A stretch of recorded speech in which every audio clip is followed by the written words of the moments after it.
안녕하세요. 고려대학교 식물생명공학과 김종인 교수입니다. 오늘 이제 제가 하는 마지막 시간이 될 것 같은데요.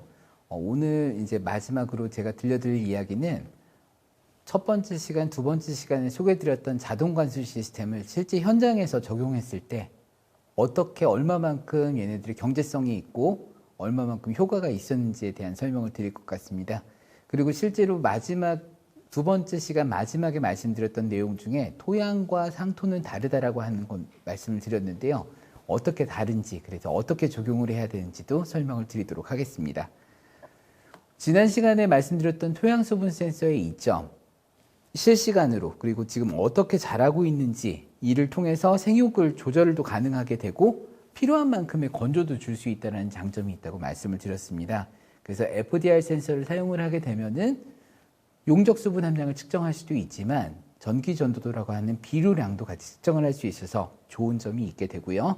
그 다음에 토양 수분 장력 센서라고 하는 형태로 지난 시간에 말씀드렸던 용적 수분 함량뿐만이 아니라 토양 수분 보유 곡선에서 나와줄 수 있는 수분 장력까지 측정할 수 있는 센서도 소개를 드렸는데요.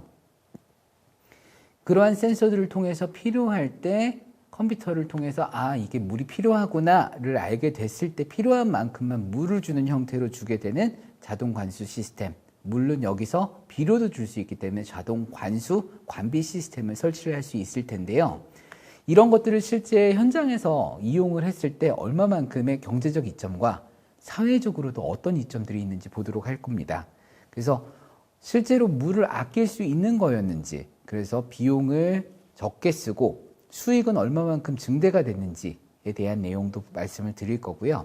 그리고 아마 저희가 첫 시간에 설명을 드렸을 때 서스테이너블 디벨롭먼트 골이라고 해서 지속 가능한 발전에 있어서 환경 친화적이라고 말씀을 드렸는데 이게 과연 환경적으로 친화가 된 건지 그리고 자원을 절약한 건지에 대해서 설명을 드리도록 하겠습니다. 이건 조금 된 연구기는 해요. 그런데 이 제가 미국에서 근무를 하고 있을 때 미국에서 연구를 진행했던 부분인데요. 수국하고 치자라고 하는 그런 화해 작물들이 있습니다. 화분을 생산하던 그런 농가랑 같이 실험을 진행했던 부분인데요. 여기서 실제로 자동관수 시스템을 통해서 필요할 때만 물이 들어가는 형태로 수분 센서의 기준에 의해서 필요할 때만 물이 들어가는 형태로 실험을 진행했을 때 물을 얼마만큼 이용을 했고 어떤 생산량이 나왔는지에 대한 설명을 드리도록 하겠습니다.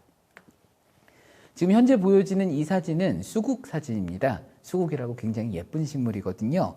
이 식물을 키우는 데 있어서 화분에다가 이렇게 생긴 센서하고 간단하게 어느 정도 수준에서 물을 줘라 라고 하는 레버를 통해 가지고 필요할 때만 물이 들어가는 거를 연구를 진행을 했습니다.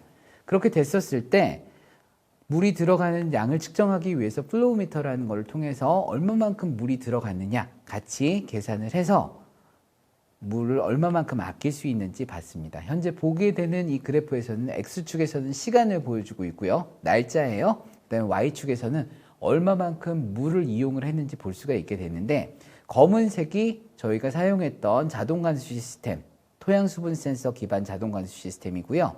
빨간색이 컨트롤이라고 해서 일반 재배자가 물을 줬던 양을 비교한 겁니다. 근데 딱 봤을 때도 빨간색이 훨씬 더 많이 이용을 했죠. 여기서 질문이 들 수가 있어요. 이 재배자가 너무 못 키우던 재배자가 아닌가라고 볼 수 있을 텐데 이 재배자는 이 농장에서 20년 동안 경험이 있는 아주 잘 키우는 재배자였습니다. 그래서 비교를 한번 볼 텐데요. 그냥 간단하게 봤을 때도 재배자가 물을 많이 이용을 했죠. 근데 한 번은 물을 전혀 사용하지 않았던 시기가 있어요. 이 시기는 주말이었습니다. 이분이 까먹고 물 주는 걸 까먹고 주말 동안에 물을 안 줘버렸어요. 그래서 이때 아낀 거 아니냐 볼 수도 있을 텐데 이거보다 더 중요한 거는 사실은 자동관 시스템은 사람이 있던 없던 필요할 때 필요한 만큼의 물을 제공했던 지속적인 물 제공이 가능했다는 점이 하나 보여지게 되고요. 물을 비슷하게 주었던 이 날을 한번 줌해서 보도록 하겠습니다. 자동관수 시스템은 지금 한 번 물을 준 걸로 그래프상에서는 보여집니다. 이 물을 한 번 준 거는요. 이날 아마 아침에 물이 필요하다고 생각을 했기 때문에 수분 센서 값에서 물이 필요하다라고 해서 물을 줬을 겁니다. 근데 아마 이날은 굉장히 날씨가 좋았던 날이었을 거예요. 그래서 재배자가 매니저가 와서 오늘은 날씨가 좋으니까 하루에 한 번, 두 번, 세 번, 네 번 물을 주면 되겠다. 그래서 시간대별로 타이머 설정을 해놓은 겁니다. 근데 아침에 타이머 설정을 했는데 아침에는 날씨가 좋았다가 낮에 갑자기 날이 흐려지는 날도 있지 않습니까? 아마 그날이었던 것 같아요. 그러다 보니까 자동 관수 시스템이 생각했을 때는 물이 더 이상 떨어지지 않는구나, 물을 주지 말아야지 했는데 타이머 베이스에서는 계획이 되었었으니까 4번 물을 주게 된 겁니다. 그래서 변해가는 그런 환경에 적응하지 못하고 바로 물을 사용하게 된 것이죠.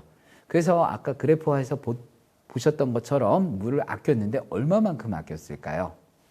아마 이게 비대면이 아니고 대면이었으면 제가 여러분들한테도 물어보고 좋은 시간을 가질 수 있었을 텐데요. 실제로 여기서 얼마만큼 아꼈는지 보여준 상태인데 총 관수량을 한번 살펴보시게 되면은 재배자가 키웠던 그 물의 양은 한 13,000갤런 정도의 물을 이용을 했습니다. 자, 그러면 자동 관수 시스템을 통해서 필요할 때 물을 줬을 때는 얼마만큼 물을 사용을 했을까요?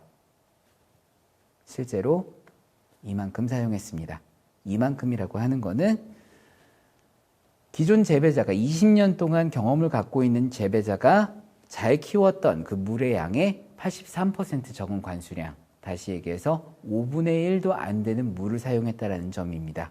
자, 그러면 사실은 더 중요한 거는 물을 아낀 것보다 실제로 얘네들의 품질과 얘네들이 얼마만큼 잘 자랐느냐가 매우 중요할 텐데요. 상품성은 더 좋았다고 합니다. 실제로 물만 절약한 게 아니라 상품은 비슷하게 나왔었는데 여기서 한 가지 더 저희가 봤었던 부분 중에 하나는 물을 적게 썼던 자동 관수 시스템에서는 화분 내에 비료 성분이 조금 더 많이 남아 있었다는 얘기입니다. 무슨 얘기냐면요. 물을 적게 쓰다 보니까 화분에 있었던 비료들이 좀 덜 빠져나와서 훨씬 더 많은 비료량을 갖고 있다 보니까 나중에 시장에서 팔리게 됐을 경우에서도 소비자들이 따로 비료를 추가하지 않더라도 더 잘 자랄 수 있는 상황이 됐다는 거죠. 또한 여기서 비료들이 바깥으로 빠져나오지 않았었기 때문에 비료가 만들어줄 수 있는 오염들도 막을 수 있었던 겁니다. 물론 물도 아꼈고 비료량도 나가는 걸 막아준 거죠. 자, 그래서 이 실험을 통해서 농가에서 너무 기뻤어요. 그래서 이 시스템을 사용을 하면은 물을 엄청 아낄 수 있구나. 그러면은 우리 그동안 물 때문에 문제가 있었던 식물이 하나 있는데 이 식물도 한번 해볼 수 있을까?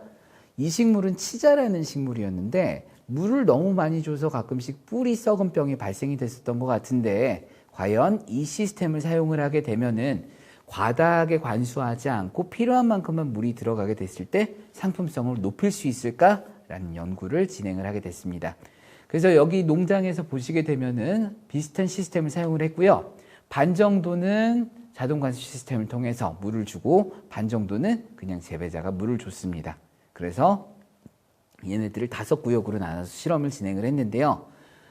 지난번에 수국 실험에서는 물을 한 5분의 1을 줄였었죠. 근데 이번에 치자 실험에서는 물을 얼마만큼 줄였을까요? 벌써 답이 나왔죠. 차이가 없었어요. 그래서 저희는 이 실험을 정말 좋은 또 보고를 하려고 그랬었는데 안타깝게도 차이가 없었습니다. 근데 왜 그랬는지 물어봤더니 지난번에 한번 그 농장에서 일했던 재배 매니저가 너는 왜 이렇게 물을 많이 써? 라는 얘기를 들었을 거잖아요. 그래서 실제로 농장에서 물을 줄 때 옆에서 이 기기가 물을 줄 때 같이 물을 줬다고 합니다. 그러다 보니까 저희가 원래 보고자 했었던 물 아끼는 부분에 있어서는 저희가 확인을 못하게 됐어요. 안타깝게 실험이 망했습니다. 하지만 재미있게도 이렇게 물을 아끼는 거는 보지 못했지만 그동안의 과다 관수로 인해서 나타났던 뿌리 썩은 병 같은 것들이 거의 사라지게 되면서 수확했을 때 상품성이 매우 뛰어난 상품들이 많이 나타나게 됐고요. 이는 바로 효율적 관수를 통해서 품질이 향상된 것을 볼 수 있었던 걸로 이해가 됩니다. 또한 저희가 예상치 못했던 것 중에 하나가 수확 시기가 단축이 됐습니다. 물이 필요할 때만 들어가다 보니까 식물들이 균일한 생산을 하게 되고 이를 통해서 시즌이 단축이 됐는데요. 아까 말씀드렸다시피 이 농가는 한 20년 동안 같은 작물들을 키워놨던 농장이었었습니다. 그래서 예상하고 있었던 판매 일정이 이런 식으로 일정이 되어 있었었는데 실제 자동관수 시스템을 이용해서 혹은 이를 따라서 물을 줬을 때 판매량이 이렇게 한꺼번에 다 팔아버리고 남았다라는 얘기입니다. 자, 이 말은 무슨 말씀이냐면요. 이 뒤에 원래 식물들을 계속 관리하기 위해서 인건비도 써야 되고 물값도 써야 되고 토지비도 써야 되고 관리비가 계속 들어가게 되는데 추가 관리 비용이 확실히 절감이 되겠죠. 또한 이 시간 동안에 다른 작물들을 여기서 키울 수 있게 된 추가 재배 기간도 확보가 되게 됩니다. 그래서 이런 것들을 경제성을 분석을 해보았을 때 재배 기간을 단축함으로써 있었던 관리 비용 절약이 한 7,700불 정도 세이브할 수 있었고요. 그다음에 병충해가 감소됨으로써 인해서 좀 더 많은 식물들을 판매할 수 있다 보니까 거의 13,000불 정도의 추가 수익이 발생이 됐습니다. 물론 이건 미국에서의 얘기고요. 그래서 얘네들을 평당 어느 정도 올라갔나 보게 되니까 평당 3만 원 정도의 추가 수익이 있었던 걸로 저희 연구 결과에서 나타났습니다. 물론 한국과 그리고 여러분들의 국가와 다른 나라들에서는 전부 다 그 값들이 다를 수도 있긴 하겠지만 실제로 각 평수별로 얼마만큼 더 추가 이익이 있게 되느냐 이건 자명한 상태로 이렇게 나온 결과가 됐었거든요. 그래서 관수 비용을 절약을 해서 나온 이익은 사실은 지금 물이 지역에 따라서 그 비용이 좀 다를 수도 있긴 하겠지만 그렇게 큰 이익은 아니라고 볼 수 있습니다. 만약에 물이 점점 더 부족해지게 되고 물이 정말 희소한 가치가 되게 되면은 여기서 아낄 수 있는 비용이 훨씬 더 증가하게 되겠죠. 하지만 비료 비용을 절약을 함으로써 아까 필요한 만큼만 비료를 제공을 했다고 했고 만약에 관비가 이루어진다고 하면 물이 들어갈 때 비료도 같이 들어가기 때문에 버려지는 비료도 굉장히 많아지게 됩니다. 하지만 필요할 때만 물과 비료가 들어가게 된다면 비료값은 상당하거든요. 그러다 보니까 비료 비용을 절약함으로써 나오게 되는 이익은 훨씬 더 크다라고 볼 수 있을 겁니다.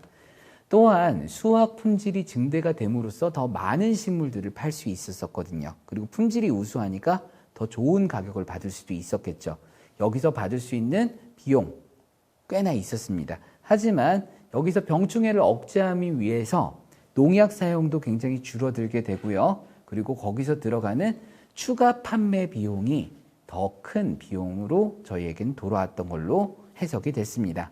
근데 이것만 있었던 게 아니라 비료가 용탈되는 부분이 훨씬 더 적었고 그 다음에 어떤 면에서는 농민들을 교육하는 데 있어서 도움이 됐었던 부분이거든요. 그래서 저희가 예상하지 못했던 다른 여러 가지 부수적인 이익들이 더 따라온 걸로 저희는 결론을 지었습니다. 실제로 저는 한국에 들어와서도 한국에 계신 농민들하고 같이 실험을 몇 번 진행을 했었는데요. 지난번에 방금 전에 보여드렸던 그 내용과 비슷하게 전 이번엔 국화를 가지고 실험을 진행을 해봤습니다. 그래서 여기 계신 이 농민분은 금년에서 수년 동안 가든멈을 재배하셨던 농민분하고 같이 실험을 진행을 했고요. 그 분화 국화, 화분에다 키우는 국화 중에 가든멈 종류입니다. 그래서 유기기라는 품종의 국화를 기존에 재배하시던 방식대로 키워보고요. 그 다음에 여러 가지 수분 함량 조건들을 주고 나서 실제로 어떤 수분 함량 조건에서 키우는 게 가장 경제적으로도 도움이 되고 가장 잘 키울 수 있을 것인가 하는 실험을 진행을 해봤습니다.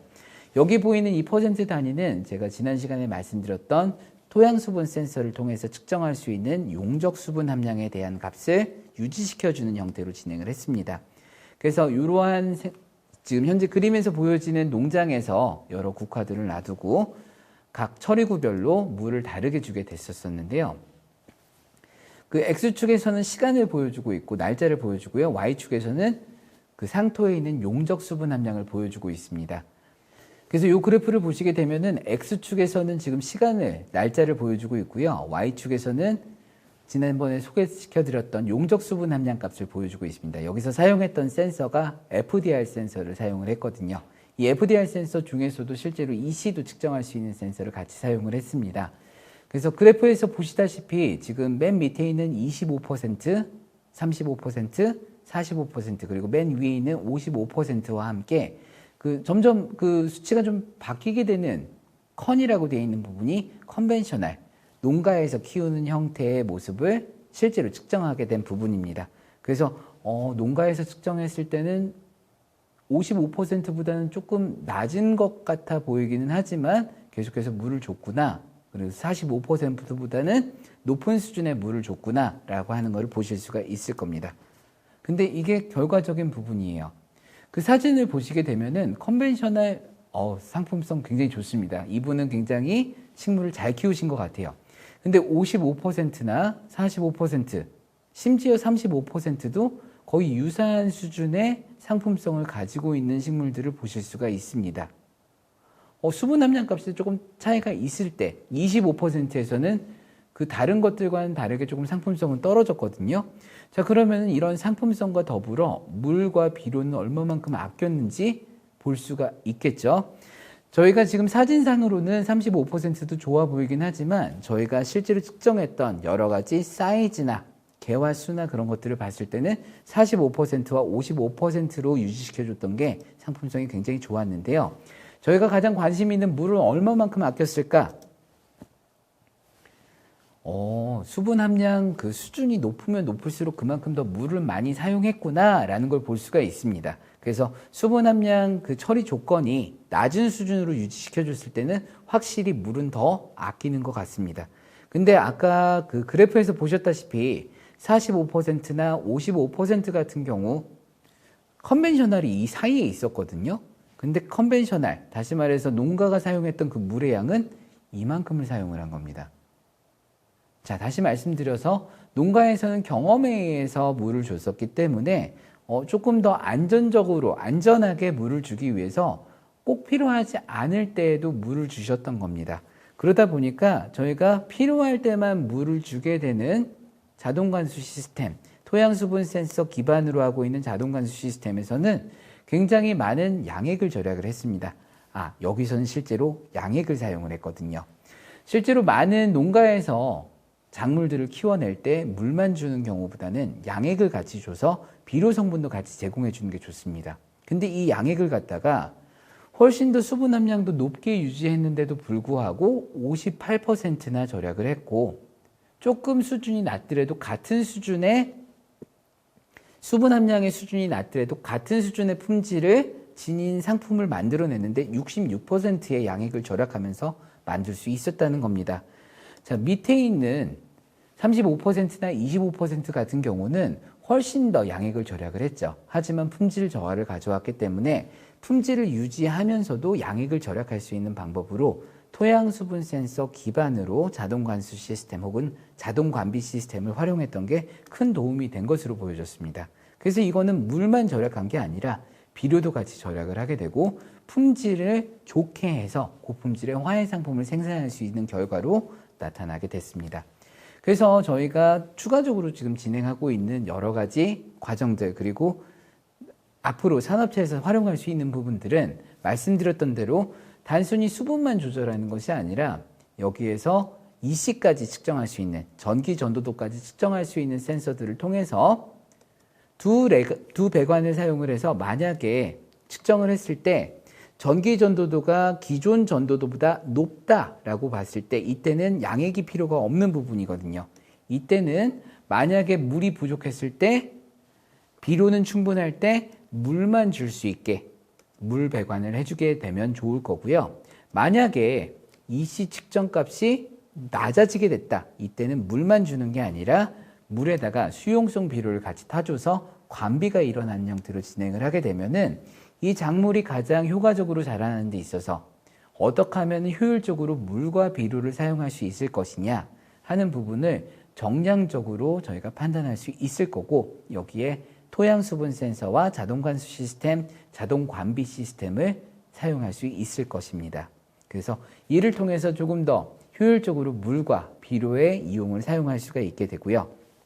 그러면 특히나 물이 부족한 지역에서는 적은 자원을 가지고 필요한 만큼의 물과 필요한 만큼의 비료만 가지고 우리가 원하는 양의 상품을 생산해낼 수가 있게 되는 장점을 갖게 되는 거죠. 그래서 이 자동 관수, 관비 시스템을 통해서 저희가 얻고자 하는 것은 효율적인 물 이용과 그리고 비료 이용이 같이 동시에 일어나게 되는 겁니다. 이를 통해서 수분 관리와 양액 관리가 이루어지게 된다고 한다면은 저희가 그동안 안 보였던 작물의 지상부 환경 말고 근권부 환경에 있어서 최적 환경 조건을 연구할 수 있는 연구 내용도 되지만 실제로 이를 이용을 해서 농가에서도 충분히 필요한 만큼의 물과 비료만 사용할 수 있는 조절 재배 방안이 만들어질 수 있을 것입니다. 자, 그리고 이번에 이제 다시 드릴 부분은 아마 지난 시간에 마지막에 말씀드렸던 부분이 상토와 토양이 많이 달라요. 그래서 여기서 조금 생각해야 되는 부분이 달라요 라고 말씀을 드렸었는데요. 이런 것들을 연구하기 위해서 저는 최근에 화분에서 상토로 키우는 것들을 주로 연구를 많이 하고 있었었는데 아마 첫 시간에 제가 말씀드렸다시피 실제로 스마트팜이 더 필요한 곳은 노지가 아닐까 하고 있습니다. 그래서 실제로 노지 재배를 많이 하고 있는 여러 과수원에다가 저희가 센서들을 다양하게 설치를 해보고 그 센서들의 측정치들을 비교해 보면서 어떤 센서가 과연 더 노지에서 재배하는 데 있을 때 더 좋은 토양 수분 센서일 것인가 라는 것들을 연구를 진행을 하고 있습니다. 그래서 지금 보시는 바와 마찬가지로 실제 노지에다가 여러 과수원에다가 각 지방에 있는 저희는 이제 지금 전남도원하고 같이 일을 하고 있긴 하지만 여기서는 경상북도, 충청북도, 충청남도 한국에 있는 여러 지방에 있는 농업기술원과 같이 연구를 진행을 하고 있습니다. 그래서 사과, 배, 포도 가지고 이 각 과수원별로 토양수분 센서를 설치하고 지금 측정을 하고 있는데요. 여기에 사용한 센서들은 굉장히 다양한 센서들을 봤습니다. 그래서 여기 보시는 바와 마찬가지로 다양한 모델의 토양수분 센서, 약간의 스펙들이 조금씩 다르게 되게 되는데요. 지금 FDR 형태로 3개를 측정을 하고 있고요. 이 중에 가운데 있는 테로스 10이라고 하는 부분이 20까지 측정할 수 있는 센서로 저희가 보고 있습니다. 그리고 오른쪽에 두 센서 같은 경우는 토양수분 장력을 측정하는 센서인데요. 토양수분 센서 중에서 수분 장력 센서 같은 경우는 약간의 아쉬움이 있다고 말씀을 지난번에 드렸었어요. 만약에 측정 부위가 벌어지게 된다면 얘네들은 공기의 장력을 측정하기 때문에 문제가 생긴다고 했는데 그런 것들을 보완해주는 새로운 센서들도 나타났기 때문에 걔네들과 같이 측정을 해보도록 했습니다. 아마 이 부분이 텐시오메타에서 단점 중에 하나가 관리가 어렵다고 말씀을 드렸었어요. 그 밑에 보이는 그 하얀 부분이 세라믹 부분인데 여기가 토양이랑 잘 밀착이 되어 있지 않게 되고 만약에 공기 중에 노출이 되게 된다고 한다면 거기서 읽혀지는 장력은 토양의 장력이 아닌 공기의 장력이 되게 됩니다. 공기는 계속 물을 빨아들일 거거든요. 건조한 상태라고 한다면요.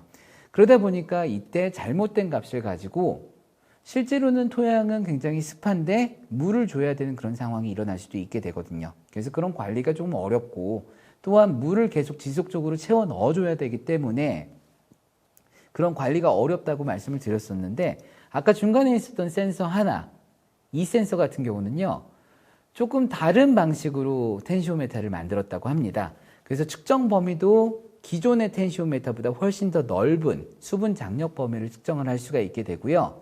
하지만 얘네들의 단점은 마이너스 10kPa 이하는 부정확하게 측정한다라는 단점을 갖고 있습니다.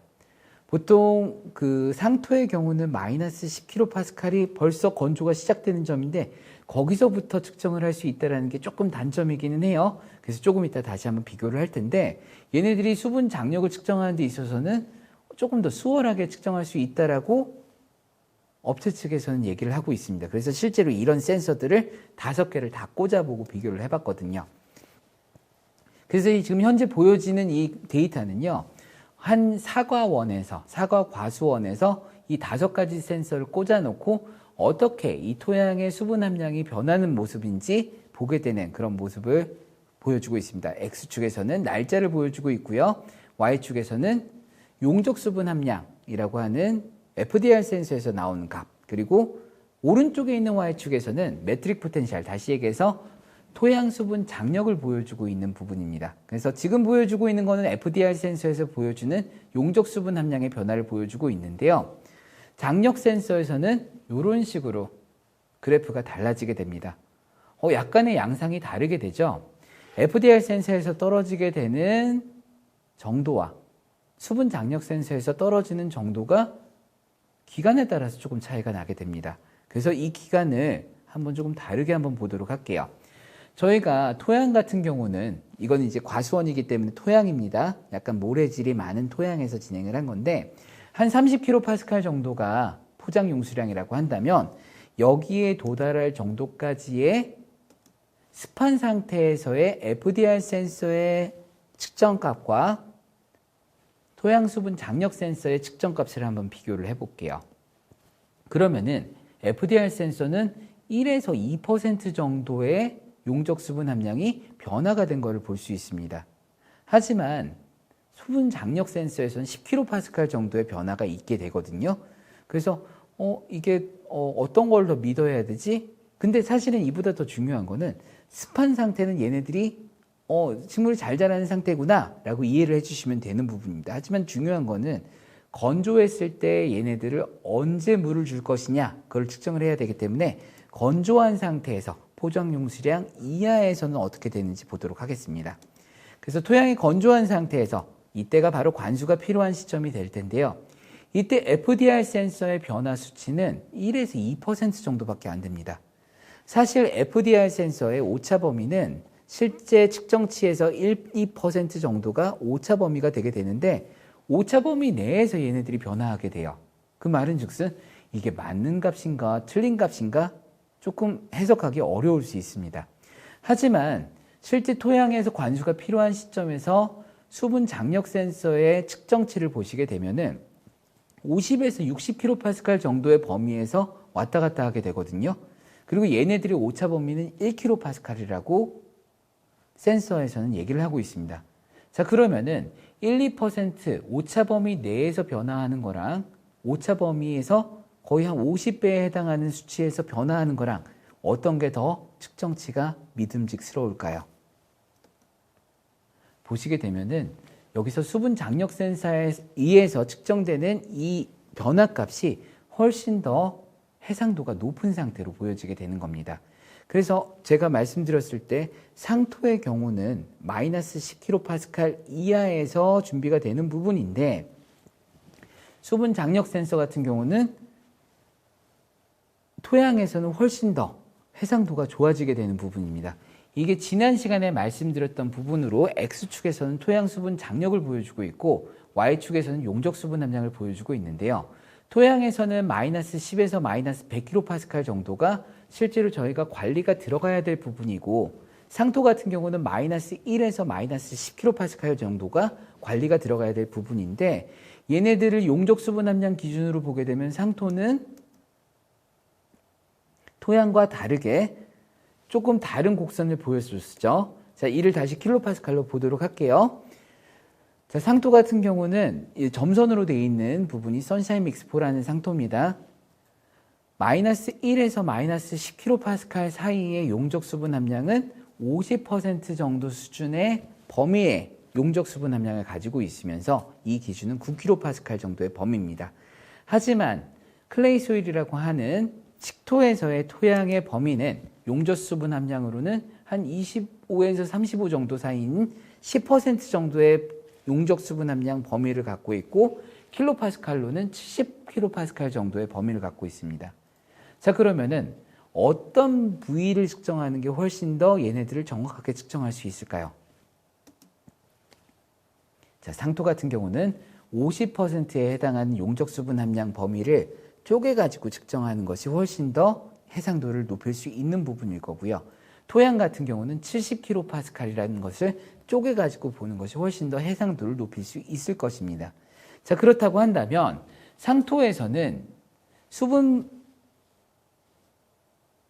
장력 센서를 통해서 수분 장력 센서를 통해서 측정하게 되는 그 값은 9kPa 그리고 마이너스 10kPa 그 안에 있는 부분이기 때문에 장력 센서로는 측정이 좀 어려운 부분이 있음에도 불구하고 FDR 센서는 50%에 해당하는 용적 수분 함량을 측정할 수 있기 때문에 FDR 센서가 훨씬 더 효용성이 있게 되고요. 토양 같은 경우는 굉장히 좁은 범위의 용적 수분 함량을 측정할 수밖에 없기 때문에 여기서는 장력 센서가 훨씬 더 해상도 있게 측정할 수 있다는 부분입니다.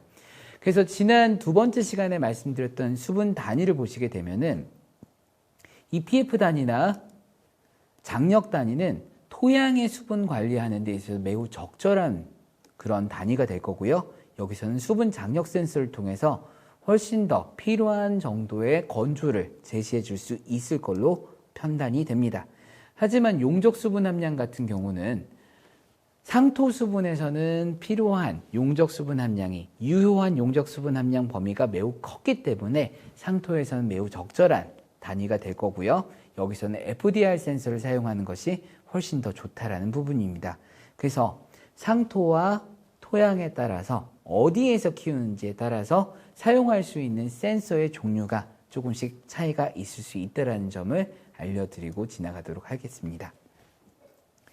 자, 그래서 오늘 물론 3시간에 걸쳐서 지난번에 2시간 거쳐서 오늘은 센서를 어떻게 활용하게 되느냐, 그리고 이 활용했을 때 얼마만큼의 경제성의 이점과 그리고 실제로 재배하는 데 있어서 효용성이 얼마만큼 되는지 말씀을 드리고, 토양과 상토에 사용해야 되는 센서의 차이점에 대해서 잠깐 말씀을 드렸는데요. 이러한 센서들을 활용하는 데 있어서 생각해야 될 부분은 몇 가지가 더 있습니다. 그래서 그거를 말씀을 드리고 이제 마무리를 지으려고 하는데요. 아까 말씀드렸다시피 어디에서 키우느냐에 따라서 사용해야 되는 센서가 다릅니다. 물론 스마트하게 양수분 관리를 하기 위해서는 센서를 활용하는 게 굉장히 도움이 되게 되는데, 어떤 센서를 선정을 할 것인지, 그리고 이 센서를 설치를 할 때는 어떻게 설치를 할 것인지, 그리고 몇 개의 센서나 설치를 해야 될 부분인지, 그리고 그 센서는 어디에다 설치를 해야 될 것인지, 그런 것들이 매우 고민이 되거든요. 아까 말씀드렸던 대로 센서 선정하는 부분에 있어서는 토양을 사용할 것인지 아니면은 상토를 사용할 것인지에 따라서 센서에 들어가야 되는 종류가 달라지게 됩니다. 그리고 설치 방법 같은 경우는 실제로 뿌리의 근처에다가 해야 될 것인지 뿌리가 없는 부분에다 설치해야 될 것인지, 여기에 대해서는 지금 많은 연구가 지금도 이루어지고 있지만 현장에서는 어떻게 적용하는 것이 좋을 것인지는 농민들과 지도해 주시는 분들의 의견에 따라서 조금씩 달라질 겁니다. 물론 그런 연구들이 훨씬 더 많이 보완이 돼서 어디가 가장 좋다라는 걸 보여줄 수 있으면 가장 좋겠지만, 아직까지는 그 연구가 지속되고 있는 부분이고요. 아직도 현재 진행형입니다.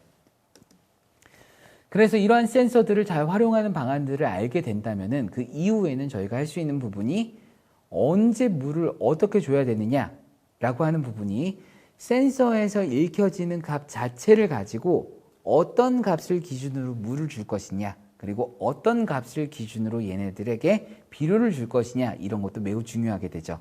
그러기 위해서는 얘네들이 진짜 토양이냐 상토냐도 굉장히 중요하고 각각의 사용하는 배지의 특성에 따라서도 달라지게 됩니다. 그래서 제가 말씀드렸던 수분 보유 곡선을 그리는 것은 매우 중요한 걸로 생각을 하고 있고요. 또한 작물이 생육 시기에 따라서 주어져야 되는 물의 양이 다를 수가 있습니다. 특히나 과채류 같은 경우는 처음에 영양 생장을 하는 기간 동안에는 물을 충분히 줘서 충분히 자랄 수 있게 도와줘야 되겠죠. 하지만 꽃이 펴야 되는 시기에는 물이 너무 많게 되면은 개화가 잘 안 될 수도 있습니다. 또한 열매가 맺힐 때도 어느 정도의 수분 스트레스가 있게 되면은 개화 결실이 빨라질 수도 있게 되는데요. 그러고 나서 다시 과일이 커지게 될 때는 물을 또 많이 줘야 되는 시기가 있습니다. 그래서 이와 같이 생육 시기에 따라서 여기서 진행하게 되는 셋포인트 값이 달라질 수가 있기 때문에 그거에 대한 연구도 지속적으로 진행이 되고 있고요. 그에 따라서 어떤 관수 방법이냐, 아마 2번째 시간에 저희가 말씀드렸던 내용 중에 얘네들을 두상 관수로 하게 되느냐, 점적 관수로 하게 되느냐, 저면 관수로 하게 되느냐, 아니면 수경 재배로 하게 되느냐라는 다양한 방식들이 있었는데요. 그 방식에 따라서도 거기에 들어가야 되는 셋포인트 값들이 달라지게 될 겁니다. 그래서 지금 현재 관수에 대한 연구는 많은 분들이 진행을 하고 있지만 앞으로도 가야 될 부분이 굉장히 많게 되는데, 여기서 제가 소개시켜 드렸던 여러 가지 센서들이 좀 더 스마트하게 가는 과정에 있어서 많은 도움이 될 거라고 생각이 되고 있습니다. 그래서 어떤 시점에서 물을 줘야 되는지 그 적절한 용적 수분 함량 혹은 적절한 킬로파스칼 값을 제시를 해줘야 되는 부분이 매우 중요하고요. 그 뒤에 어떤 방법이냐, 점적이냐, 저면이냐, 스프링클러 방식이냐에 따라서 사용해야 되는 그런 기준점도 달라지게 될 겁니다. 그리고 어떤 생육시기냐에 따라서도 달라지기 때문에 고려할 점들이 굉장히 많거든요. 그런 것들을 고려해서 좀 더 효과적으로, 효율적으로 관수할 수 있는 시스템을 이러한 토양수분 센서와 함께 스마트팜을 만들어 나갈 수 있을 거로 생각이 됩니다. 또한 FDR 센서 같은 경우는 전기 전도도 측정할 수 있기 때문에 여기에 양수분 관리, 단순히 수분 관리뿐만이 아니라 양분도 관리할 수 있는 형태로 관비까지 들어갈 수 있기 때문에 앞으로 이 토양수분 센서의 활용 방안은 점점 더 커질 것으로 생각을 하고 있습니다. 자, 스마트팜에서 제가 아마 첫 시간에서 말씀을 드렸을 겁니다. 많은 하드웨어 부분과 소프트웨어 부분들이 계속해서 발전을 하고 있습니다. 하지만 아무리 좋은 컴퓨터가 있다고 하더라도 거기에 들어갈 수 있는 사용하는 부분이 어떻게 사용하는지 모르게 된다면 그 사용하는 데 있어서 한계가 있을 것입니다. 그래서 굉장히 많은 스마트팜 하드웨어와 소프트웨어들이 개발이 되고 있는데 거기에서 가장 중요한 부분은 언제 어떻게 환경을 조절하고 어떤 작업을 선택을 할 것이냐 하는 베스트 매니지먼트 프랙티스, 최적 재배 방안이 들어가야 될 것이라고 생각을 합니다. 그래서 이러한 최적 재배 방안을 통해서 이러한 스마트팜은 농민들에게 큰 도움을 주는 의사결정 보조 시스템이 될 겁니다. 어떤 분들은 스마트팜이 앞으로 농민들을 다 대체할 수 있을 거라고 하는 분들도 계시는데요. 저는 농민들은 최종적으로 의사를 결정하는 데 있어서 농민들이 해야 된다고 생각을 합니다. 왜냐하면은 여러 스마트팜 시스템들한테서는 도움을 받는 부분이고요. 이것은 산업이기 때문에 기계들한테 산업을 맡기는 것은 조금 어폐가 있다고 생각을 합니다. 그렇기 때문에 이러한 센서들, 제가 계속해서 말씀드렸던 토양수분 센서 같은 경우도 저희가 관수를 하는 데 있어서 결정을 진행하는 데 있어서 의사결정 보조 시스템이지 얘네들이 다 진행을 하게 된다고 보지는 않습니다. 그래서 농민들이 좀 더 좋은 생각을 갖고 어떤 식의 재료들과 어떤 식의 센서들과 기술들을 활용할 건지 하셔서 농민들의 가치를 조금 더 높이기를 저는 좀 기대를 하고 있고요. 그런 것들을 하기 위해서는 농민들이 갈 수 있는 방법은 처음부터 모든 것들을 전부 다 자동화시키는 건 좀 어려울 수 있다고 생각을 합니다. 그래서 제일 먼저 할 수 있는 부분은 실제로 여러 가지 센서들을 이용을 해보시는 겁니다. 그래서 아마 지금 이 수업을 들으시는 분들이 농민분들도 계실 수가 있게 되고요. 아니면 농민들을 지도해 주시는 분들이 계실 수도 있으실 텐데 처음부터 모든 스마트팜을 다 진행을 하세요라고 하게 되면 어려움이 있을 겁니다. 그래서 저는 좀 권장을 드리는 게 실제로 내가 키우고 있는 이 재배 환경이 어떻게 되는지 이해할 수 있게 다양한 환경 센서들을 먼저 설치를 하고 수분 센서 같은 것들을 설치를 해서 아, 얘네들이 이렇게 변화를 하고 있구나, 이런 정도의 수준으로 변화를 하고 있구나 라고 하는 재배 환경이 변화하는 것을 인식하는 게 무엇보다 우선순위가 되어야 될 거라고 생각을 합니다. 그러고 난 다음에 추후에 그러면은 이 부분은 내가 어느 정도 자동화를 한번 해볼까 라고 해서 실험적으로 일부분만 자동화를 진행을 해서 거기서 확신이 들게 된다고 한다면 본격적인 자동화 시스템을 통해서 전반적인 일의 효용성과 조금 더 과학 영농을 할 수 있는 그런 환경으로 갈 수 있을 거라고 생각을 하고 있습니다. 그러기 위해서는 저희가 다양한 ICT 기술, ICT라고 하는 것은 Information and Communication Technology죠. 여러 가지 센서들과 정보통신 기술들을 이용해서 활용하는 그런 기술들이 많이 활용이 될 수가 있을 거고요. 여기에서는 어떤 게 가장 이 작물을 재배하는 데 있어서 최적 환경 조건일 것인가, 어떻게 관리하는 게 가장 좋을 것인가, 그런 컨텐츠와 함께 진행이 돼야 될 것이고요. 이를 통해서 제가 가장 처음에 말씀드렸던 지속 가능한 원예, 앞으로 우리의 후손들에게 그리고 건강한 지구를 위해서 만들어줄 수 있는 게 저희 농업 분야에서도 같이 해나가는 부분일 것입니다. 그래서 이러한 4차 산업혁명과 스마트팜, ICT 기술 이런 것들을 통해서 좀 더 나은 세상을 만들 수 있는 저와 여러분들이 되시기를 희망하고 있습니다. 제가 생각하는 이 스마트팜, 스마트 농업을 마지막으로 저는 이 내용을 마치려고 합니다. 많은 분들이 스마트팜 말씀을 하고 계셔요. 하지만 저는 스마트팜보다도 조금 더 큰 스마트 농업을 보고 있습니다. 자, 스마트 농업이라고 하는 부분은 저희는 지금 어떻게 생산할 것이냐에 대해서만 많이 고민을 하고 있거든요. 스마트팜은 어떻게 스마트하게 생산하느냐에만 포커스가 주어진 것 같습니다.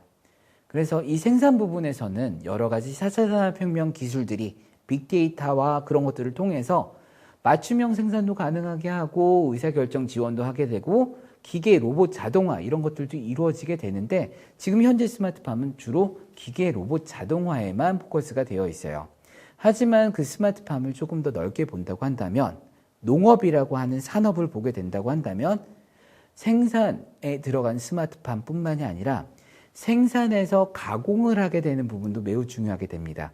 가공을 하게 된다고 한다면 아마 식품으로 가공을 하게 될 텐데 이때 식품으로 가공을 할 때 지금은 4차 산업혁명 때문에 모든 데이터들이 전부 다 따라올 수가 있게 되거든요. 여기에 들어가는 이력 정보나 나중에는 지금 3D 프린팅 잉크를 통해 가지고 3D 레스토랑이 만들어지고 있는 시점입니다. 그랬을 때 이러한 것들을 어떻게 가공을 할 건지 어떻게 활용을 할 건지도 같이 진행이 되게 된다면 4차 산업혁명에 어울리게 갈 수 있는 부분이고요. 혹은 생산에서 유통으로 바로 가게 될 때 얼마만큼 안전한 농산물들이 유통이 될 수 있을 것이냐.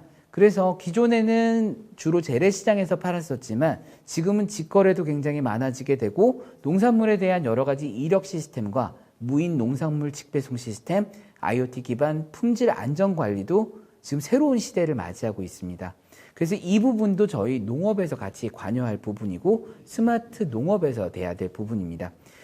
그래서 시장에서는 이러한 정보들, 지금 4차 산업혁명에 의해서 나오게 되는 여러 가지 정보들을 소비자들이 인지할 수 있게 됩니다. 그래서 얼마만큼 이게 안전한 그런 상품들인지, 그리고 가격은 어디가 더 좋은지 그런 것들을 다 이해하면서 갈 수 있는 상황이기 때문에 앞으로 농업의 그런 시장도 많이 바뀌게 될 겁니다. 그러다 보면은 시장에서 나온 여러 가지 정보들을 통해서 계획도 할 수 있게 됩니다.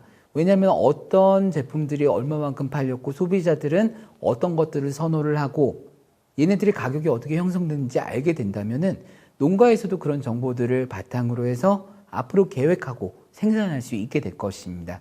그래서 이러한 전반적으로 크게 흘러가는 모든 산업들이 농업에, 스마트 농산업에 연결이 되게 되고요.